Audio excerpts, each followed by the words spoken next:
Bom dia, almas! Hoje em gramática nós vamos estudar o uso não literal dos tempos verbais. Página 57, aula 20. Em língua portuguesa, os tempos verbais apresentam o uso literal que corresponde ao seu emprego de acordo com as definições clássicas. O que vem a ser definição clássica?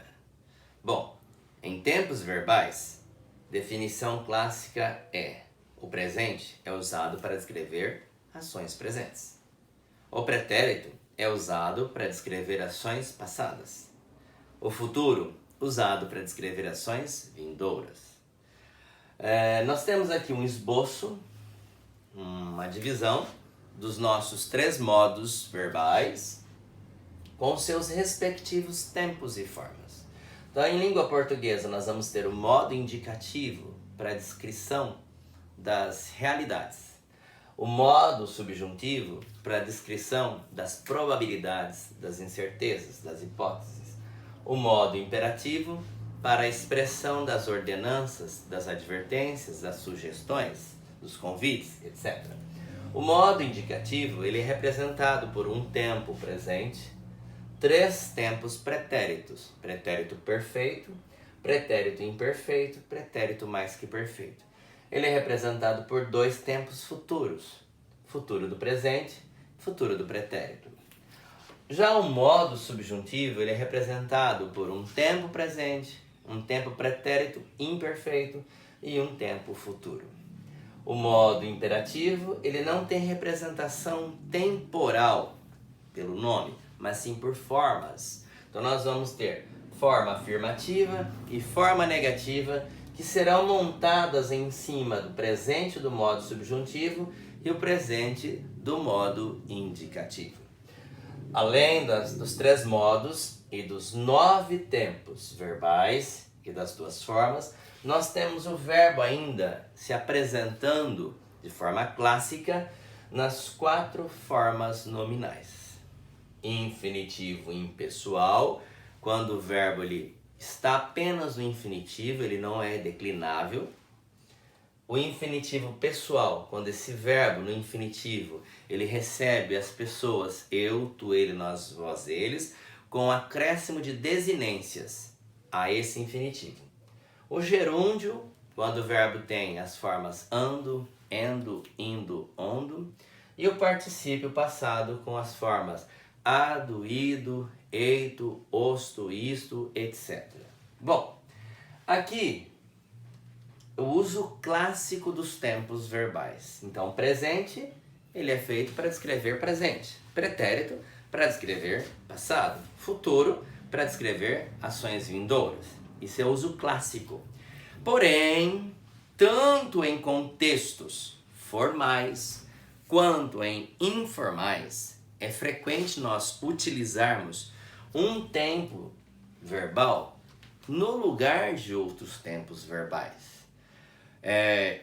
Isso não quer dizer que seja um erro, né? Quando isso acontece, temos o que nós chamamos de uso não literal do tempo verbal. Vejamos aqui um exemplo. Em 1500, isso é passado, século XVI, Cabral desembarca em terras brasileiras.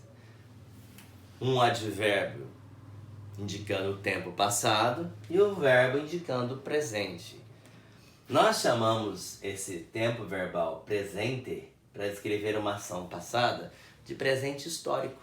Então ele sai do uso real do presente, que o uso real denotativo é para descrever ações que acontecem no ato da fala.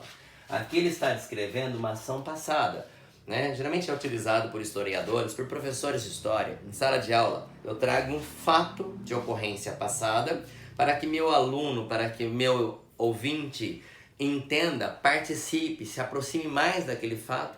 Eu me utilizo do tempo verbal presente. Então aqui passamos a ter um presente histórico. Então o presente sai do seu sentido denotativo e vai para um outro sentido que nós chamamos conotativo. que está fora dessa temporalidade. Tá? Então aqui chamamos de tempo presente histórico. Não é erro, é apenas um recurso, uma ampliação de sentido do verbo. Embaixo, amanhã eu falo com você. Amanhã é futuro, é um advérbio de futuro. Eu falo é um tempo presente. É uma ação de tempo presente. Mas aqui eu estou expressando um presente com ideia de futuro, com certeza de que esta ação de falar vai acontecer.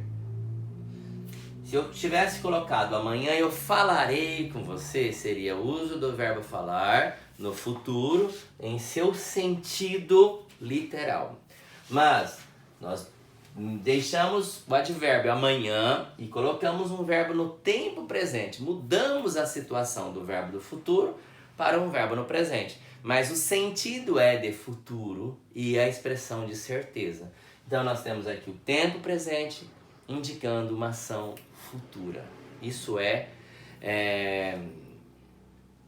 a literalidade, ou seja, o verbo ele deixa de ser usado no seu sentido real e passa por uma ampliação de sentido, ele passa a exercer uma outra situação. Né? Aqui nós temos o que nós chamamos de o tempo pretérito imperfeito do modo indicativo, o tempo futuro do pretérito do modo indicativo, ambos indicando uma situação presente de cortesia. Porque você chegar e falar assim, olha, eu queria sua ajuda. É uma forma polida, é uma forma educada. Você não vai chegar para alguém e falar assim, eu quero sua ajuda. Parece que dá a ideia de mandante, de mandatário de uma situação. Então é elegante, né, usarmos o imperfeito do modo indicativo para expressar de uma forma cortês. Eu queria que você buscasse um cafezinho para mim. Ou usarmos o futuro do pretérito também com essa ideia. Poderia me trazer um café? Então aqui, por ser uma representação de cortesia, tanto o pretérito imperfeito quanto o futuro do pretérito passam a denotar uma situação do presente, momento de fala. Bom, também nós temos aqui o exército inimigo terá hoje 20.000 soldados. Terá hoje é advérbio de presente. Terá é um verbo no futuro. É uma situação meio duvidosa, meio de incerteza, mas trazendo mais uma certeza pela presença do advérbio. Então aqui é uma situação de futuro sendo presentificada. Né? E embaixo nós vamos usar o futuro como uma forma imperativa. Lá nos 10 mandamentos, não matarás. Moisés, nas tábuas, o mandamento quis dizer, não mates. Imperativo, negativo. Né? Então, o futuro também sendo usado de forma literal como a expressão de um modo imperativo. Em alguns casos, esses usos literais são até menos comuns que os usos não literais. Isso, novamente, eu lhes digo, não é um erro, são recursos linguísticos, recursos discursivos, utilizados pelas pessoas que estão fazendo uma expressão em certo tempo, em certo momento. Né? O emprego de um tempo em lugar de outro, novamente, eu reforço, não podemos classificar como erro. Trata-se de um recurso de discurso, de fala, determinante para quem esteja falando. Porque a expressão de efeitos de sentidos diversos, né? Como por exemplo, de certeza, de dúvida, de cortesia, de formalidade, de informalidade, de aproximação ou de afastamento. Em determinados casos, esses efeitos podem ocorrer simultaneamente. Então, daqui é muito comum em nossa fala, nas aulas, nos testes, nas provas de vestibulares de língua portuguesa, né? Geralmente o uso do presente histórico.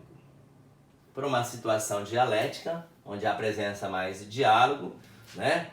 Uma situação de presente de cortesia, com o uso do imperfeito e do futuro do pretérito. Bem como exemplificações de futuro em momento presente, né? Como nós temos esses dois casos aqui. É uma aula simples, o uso não literal dos tempos verbais. Agora nós vamos para a resolução dos exercícios, né? Antes, eu espero que todos tenham entendido essa simples explicação. É uma aula curta, quaisquer dúvidas, né? Pelo WhatsApp. Então até a próxima aula. Um abraço.